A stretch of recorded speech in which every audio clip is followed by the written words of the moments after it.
নির্বাচন আদায়ে অন্তর্বর্তী সরকারকে বাধ্য করতে চায় না জামায়াতে ইসলামী, তবে ৯ মাসেও সংস্কার এবং গুম খুনের বিচার প্রক্রিয়া দৃশ্যমান না হওয়ায় কিছুটা হতাশা ব্যক্ত করেন দলটির আমির।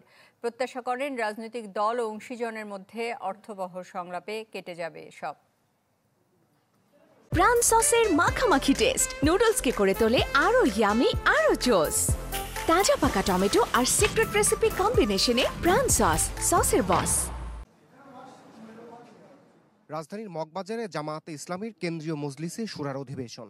উদ্বোধনী বক্তব্যে সমসাময়িক ইস্যুতে কথা বলেন দলটির আমির ডাক্তার শফিকুর রহমান। নির্বাচন ইস্যুতে কিছু রাজনৈতিক দলের সাথে সরকারের বোঝাপড়ার ঘাটতি এবং তাতে জামাতের অবস্থান তুলে ধরেন দলটির আমির। কথা বলেন সংস্কার ও গুম খুনের বিচার প্রক্রিয়া নিয়েও। সংঘাত এবং কাদা ছোড়াছুড়ির মধ্য দিয়ে জাতিকে আর অনিশ্চয়তার দিকে ঠেলে দেওয়া কোনো অবস্থায় সমীচীন হবে না। আমরাই তো তাকে এই দায়িত্ব সবাই মিলে দিয়েছি। তিনি তো জোর করে নেননি আমাদের কাছ থেকে। তিনি তো আমাদের প্রতিপক্ষ না, তিনি এখন সরকারের অভিভাবক। এ দায়িত্ব সকল রাজনৈতিক দল এবং অংশীজন স্বেচ্ছায় আমরা তার উপর অর্পণ করেছি।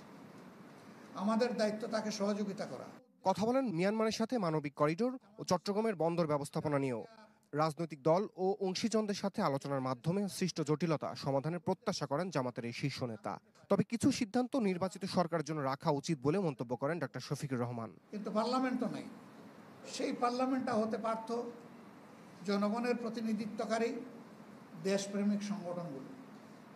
সরকার তাদের সাথে এই বিষয়ে সিদ্ধান্ত নেওয়া যেতে পারে, অথবা বিষয়টি যেহেতু অনেক বড়, এটাকে পরবর্তী নির্বাচিত সংসদের উপর ছেড়ে দেওয়া যেতে পারে, সেটাই উত্তম হবে।